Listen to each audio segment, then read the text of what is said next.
Bugun kelinlik uyimga bordim. Bahor nafasi sezilib turibdi. Kelinlik uyimda ham tabiat uyg'ongan. Oyijonimning xona gullari va hovlidagi gullar, daraxtlar bahorni yanada chiroyli his qildiradi. Mana shunday go'zal muhitda iftorlik uchun maxsus ismaloqli somsa tayyorlaymiz. Bu somsani o'ziga yarasha siri shundaki, uyda bor masalliqdan somsa tayyorlash mumkin. Salat yog'i va eskirgan mayonez. Ha, bu o'sha muzlatgichda bir necha haftadan beri turgan mayonez. Xamir juda yumshoq va oson yoyiladi. Mayonez o'z ishini qilib turadi. Salat yog'i esa xamirga elastiklik beradi. Shuning uchun bu retsept takror qilishga arziydi. Hozir esa asosiy yulduz ismaloq. Men somsalar zerikarli bo'lib qolmasligi uchun ismaloqqa go'sht hamda piyoz qo'shib yubordim. Siz ham kreativ qilishingiz mumkin. Xullas, bugun o'zimni oshpaz emas, san'atkor his qildim. Ismaloqli somsa qildim, yoniga esa rediska va ko'katli salatni shunday shayladimki, Mixailning o'zi kelib yulduz qo'yib ketsa kerak.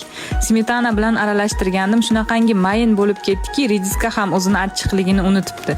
Bir burda somsani olib bir qoshiq salat bilan yeb ko'rdim. Lazzatning harorati 200 daraja, ta'mi esa osmondan tushgan. Iftorlik a'lo darajada o'tdi. Oshqozonim mamnun, kayfiyat esa baland. Yoqimli ishtaha.